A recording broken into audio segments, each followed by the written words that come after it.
Hey guys, it's KJ from the Scariest Movie Ever channel on YouTube, and it seems it's that time of year again where we're getting a new The Economist cover. For the last couple of years, people have been decoding the cover of these Economist magazines. I've done videos myself here on the channel for 2015 and 2016. In my estimation, these covers for the last few years have been great examples of lesser magic. Spiritual storyboards, if you will.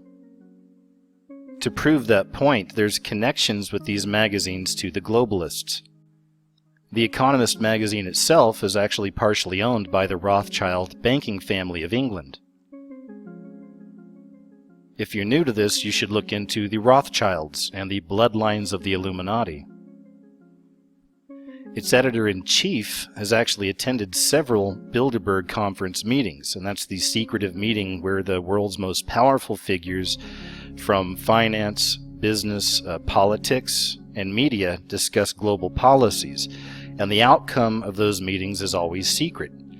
So it seems safe to say that the people at The Economist certainly know things that most of us don't, or privy to secret information. So here we are now with the cover of The Economist for the world in 2017. And immediately we can see that this is very different in the way it was formatted from 2015 and the 2016 editions. From the actual Economist website, they say that the world in 2017 contains The Economist's predictions for the year ahead. The world in 2017 contains The Economist's annual collection of detailed, numerate, and opinionated predictions for the year ahead. The world in 2017 features leading figures from politics, business, finance, science, technology, and the arts alongside prominent journalists from The Economist and other leading news publications. We're looking ahead at 2017 to a new American presidency, a Chinese Communist Party Congress, elections in France and Germany, and the political and economic challenges of Brexit, and marks a number of poignant global anniversaries.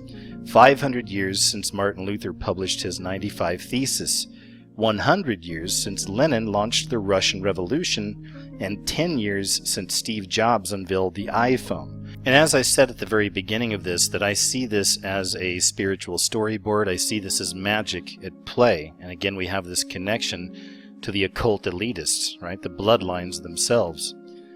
And what is a tarot card? Well, tarot cards have been around since the mid-15th century, but in the late 18th century they began to be used more for divination in the form of cartomancy. And tarot cards, of course, are used by occult practitioners all around the world. We know there's a connection there to magic and to divination. So let's take a look at each one of these cards one by one, and I'm going to tell you what the actual tarot card meaning is behind these cards as we go. This is going to be a bit of a different decode, but it has to be, because again this cover is completely different than the last 2 years.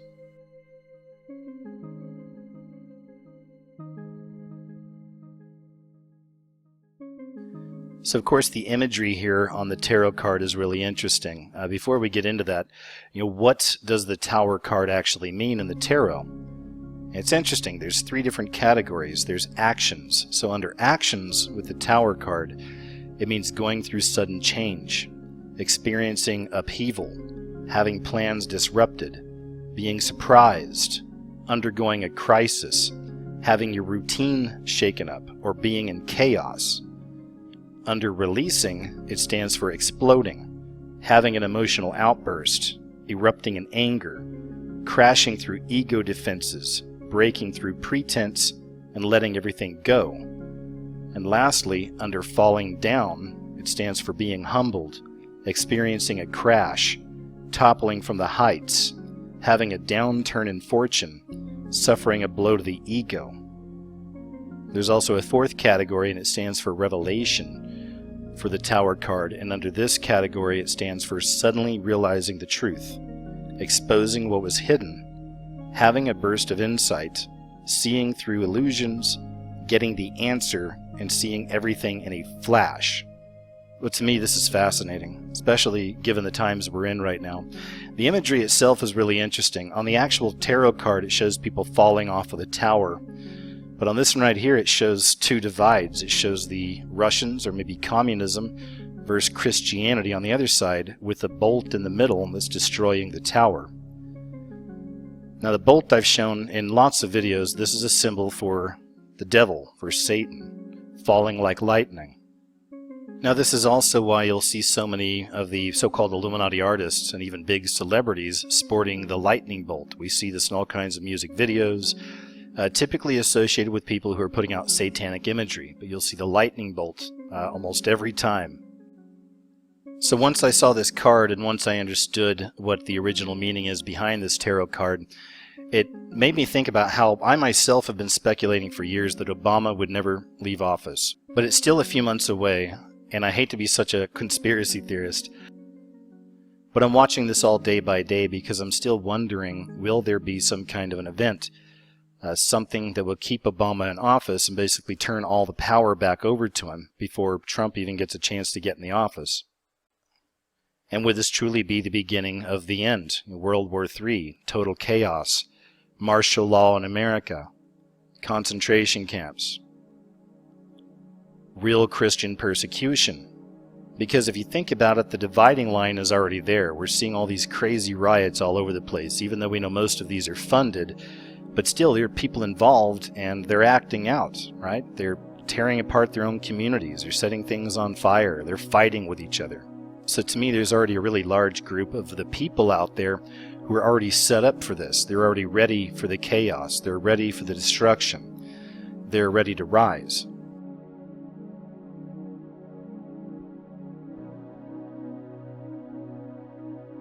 So the original Judgment Tarot card shows an angel up in the clouds blowing a trumpet. And beneath that it shows a bunch of naked people who are looking up into the skies and raising their arms. So instead of the angel blowing the trumpet, right here they have Trump sitting on top of the world. There's a few subcategories under each one of these cards. So under Judgment, we have making a judgment. And here's some of the meanings behind this. Having a day of reckoning, separating the wheat from the chaff, making an honest appraisal, getting off the fence, using critical faculties, taking a stand, and making hard choices. I'll go back again to separating the wheat from the chaff. It's very interesting, right? Another subcategory is feeling reborn. Underneath this, it's awakening to possibilities, transforming, enjoying renewed hope, making a fresh start, seeing everything in a new light, and discovering joy. Another subcategory is hearing a call. Under this, Judgment means recognizing your true vocation, feeling inner conviction, feeling an impulse to act, deciding to make a difference, feeling drawn in a new direction, knowing what you must do, and answering a need.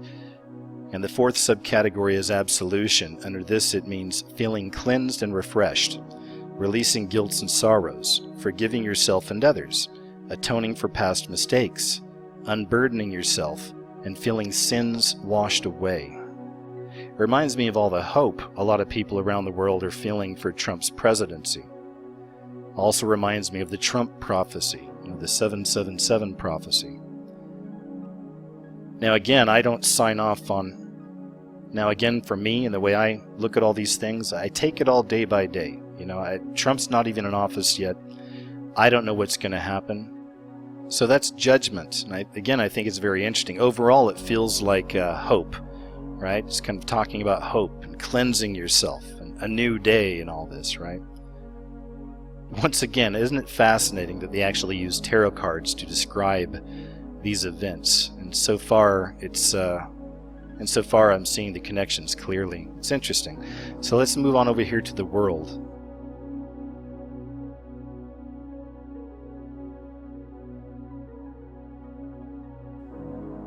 So as you can see, they've changed up this card quite a bit as well. Completely altered it, really.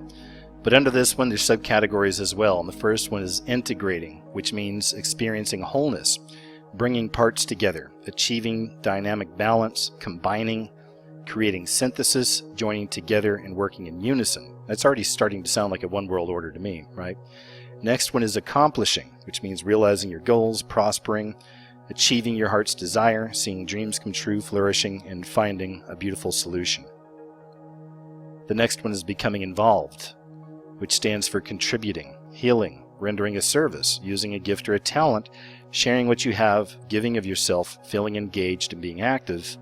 And the last subcategory is called feeling fulfilled, which stands for savoring the present, taking pleasure in life, enjoying peace of mind, getting satisfaction, finding contentment, and counting your blessings.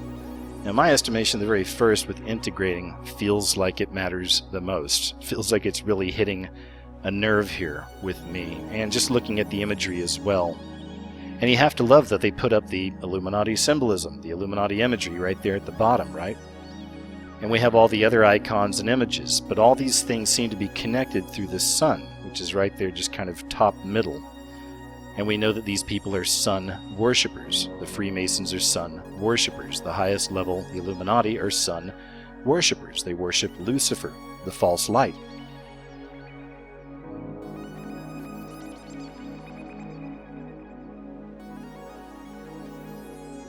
The first category under the Hermit card is being introspective, which means thinking things over, focusing inward, concentrating less on the senses, quieting yourself, looking for answers within, needing to understand. The second is searching, seeking greater understanding, looking for something, wanting the truth at all costs, going on a personal quest, needing more, desiring a new direction. And then there's receiving and giving guidance. Under this subcategory stands for going to and being a mentor, accepting, offering wise counsel, learning from or being a guru, turning to or being a trusted teacher, being helped or helping. And the last subcategory is seeking solitude, needing to be alone, desiring stillness, withdrawing from the world, experiencing seclusion, giving up distractions, and retreating into a private world. So immediately for me, just hearing all of this, I see that there's lots of people all around the world that are already doing this. They've been retreating from this world system, and they're seeking more spiritual guidance, and they're reaching out to understand God in whatever form that means for them. I see this in my own work through communicating with different people in messages and emails and comments. There's a real spiritual movement that's been taking place over the last several years. People are seeing how corrupt the system is, and they're sick of it. They don't know what else to do. So instead of turning to any idols on this earth, they're starting to turn inward, and through that they're starting to turn outward to the spiritual. They're trying to find answers outside of what this world has to offer. Now, looking to this image is interesting as well, because they have the earth as a football once again, and they had done that on one of the other covers of the Economist as well.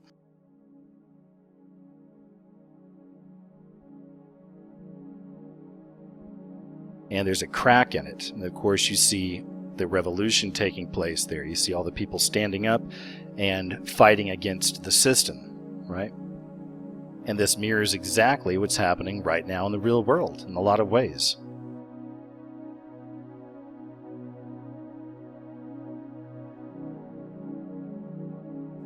Okay, so now we're going to move to the second row, and we're going to start with death, the death card. The first subcategory under death is ending, which means closing one door to open another, bringing something to a close, completing a chapter, concluding unfinished business, putting the past behind you, or having a parting of the ways. Next subcategory is going through transition. This means changing your status, moving from the known to the unknown, being cast adrift, waiting in an in-between state, and being in the middle. Next category is eliminating excess.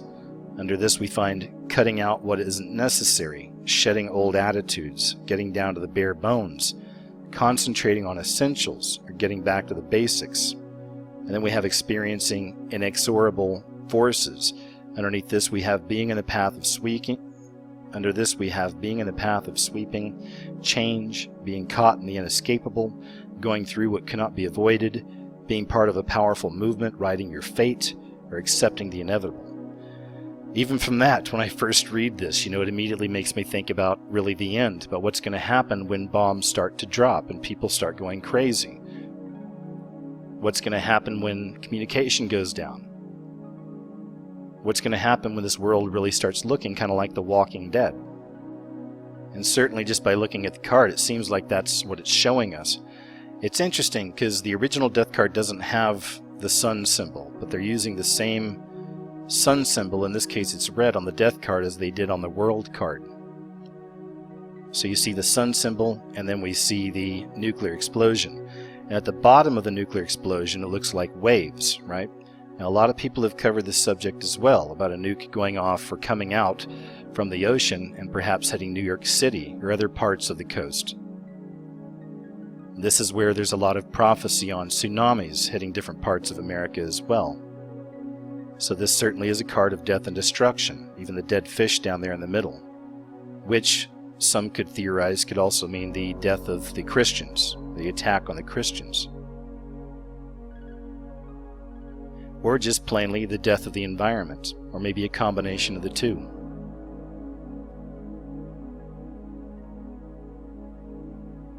Also interesting that they put the rider on a white horse, because we know in the Bible that the rider brings death. The rider on the white horse brings death.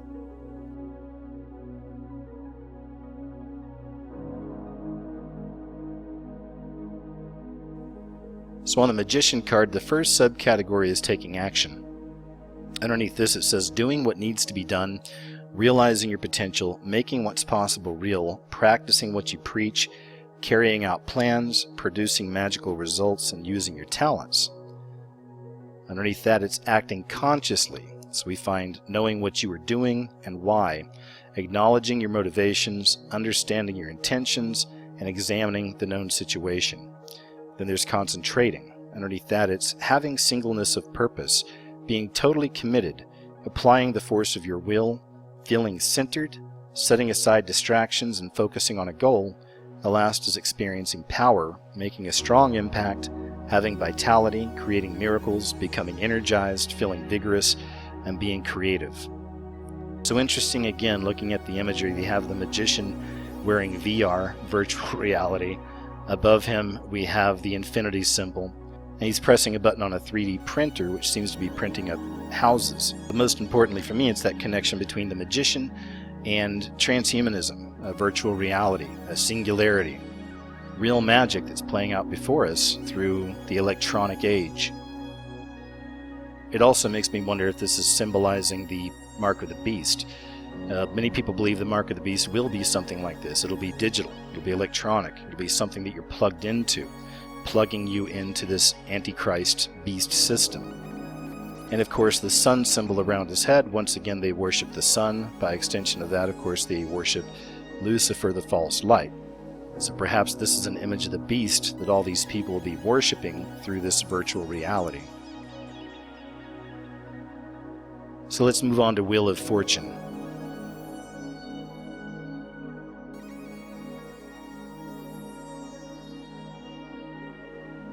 Wheel of Fortune, as you can see, they've really changed the imagery here, which is interesting. So of course under this one we have our subcategories as well. The first one is feeling a sense of destiny. Underneath that we have using what chance offers, seeing life's threads weave together, finding opportunity in an accident, opening up to luck, sensing the action of fate, witnessing miracles. Under that we have being at a turning point, reversing, moving in a different direction, turning things around, having a change in fortune, altering the present course, or being surprised at a turn of events. Under that we have feeling movement, and right there we'll find experiencing change, having the tempo of life speed up, being swept up in new developments, rejoining the world of activity and getting involved. And underneath that we have having a personal vision, and with this we find seeing how everything connects, becoming more aware, uncovering patterns and cycles, expanding your outlook, gaining greater perspective, and discovering your role and purpose. So this card, and even the Magician card, seems to hint that a lot of people, most people, are going to be in a point of introspection. They seem to hint that there's a time coming in 2017 where this is going to affect everybody in the world. People are going to have to start looking inside for the answers. They're going to have to be ready for great change, unlike anything they've seen. But the imagery, what do you make of the imagery? It's interesting. Are those ballot boxes at the bottom with X's? I'm not sure. Of course, we have the bolt at the top again. Now for me, I don't know the characters on here. I'm thinking one of them is Hillary Clinton, but who are the other two? So this is where I'm reaching out to you, because we're decoding this together. and I want to see your answers, and I always enjoy checking out the comment sections after something like this because many of you have got great insight. So once again, I'm looking forward to seeing what you make of this. But that's interesting, isn't it? And lastly, we'll move on to the star card.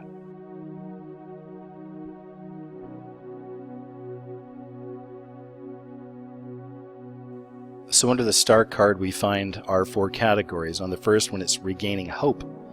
Having faith in the future, thinking positively, believing, counting your blessings, seeing the light at the end of the tunnel, feeling great expectation, looking forward to success.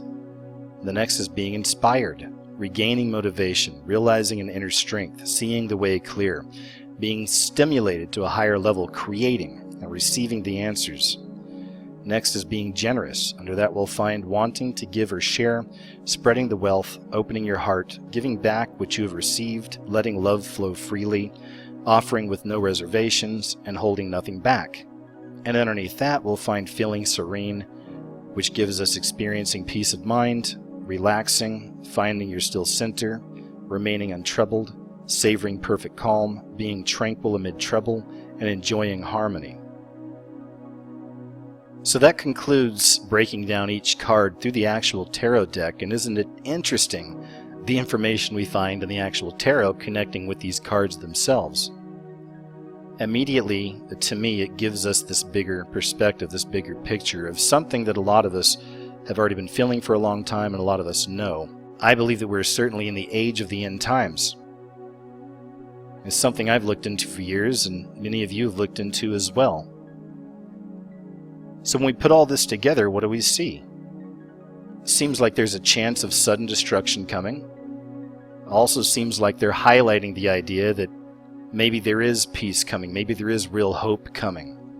It seems like they're highlighting the idea that there is hope coming, maybe there's real peace coming. Now, is this real hope? Is this real peace? Now, is this real hope? Is this real peace coming? Are they trying to say Donald Trump is the one that's going to bring us all this hope and peace? Or could this also be signaling the actual arrival of the Antichrist of the end times? Because he is going to fool most of the people in the world. He's going to bring hope. He's going to bring what seems to be love and understanding. He's going to renew a lot of people's faith. It'll be the greatest deception this world has ever seen. So in all these cards, we see this. You have your nuclear destruction. We have what indicates coming Christian persecution, or a great battle between the Christians and the atheists, or the Christians and the Russians. Trump being a figurehead. Is he really going to bring all this peace, all this hope? Is he really going to battle the elite? Or is he just a symbol, something to deceive people from? Or is he just a symbol, a new idol for people to worship? A distraction, keeping our eyes away from the destruction to come. We see the uprising, we see the dividing of the people, the transhumanism angle to all this, people literally being plugged into a matrix, a beast system matrix, I would say. Now, as for the star card, I didn't really cover it much because I can't really make out the images there, but it seems to be a bunch of children. Now, this is another one that you can help me out with and help us out with. What are you finding there? Who are the people on these cards? Like I said, to me, they look like a bunch of young people. And of course, they're all on sun symbols. Once again, we go back to the sun symbolism, and they have the comet in the middle. So is that comet So is this comet actually going to be Planet X? Are they hinting at Nibiru or Wormwood from the Bible? In the last few years, there has been a lot of talk about this mysterious planet out there, right? It also makes me wonder about how all this pedophilia is being exposed more and more. It's been happening a lot over the last year, but perhaps we're going to see much more of this in 2017. Or perhaps all these young people just represent the millennials. I personally don't think it's that simple, but possibly. But that's what we have, folks, and there you have it. I personally think it's absolutely fascinating how these cards line up a lot with the original tarot. We are literally dealing with magic. There's connections here with the Rothschild, Illuminati bloodline families. This is lesser magic. So I'll leave you with that. I greatly look forward to seeing your comments and seeing what you're coming up with. What are you decoding from here?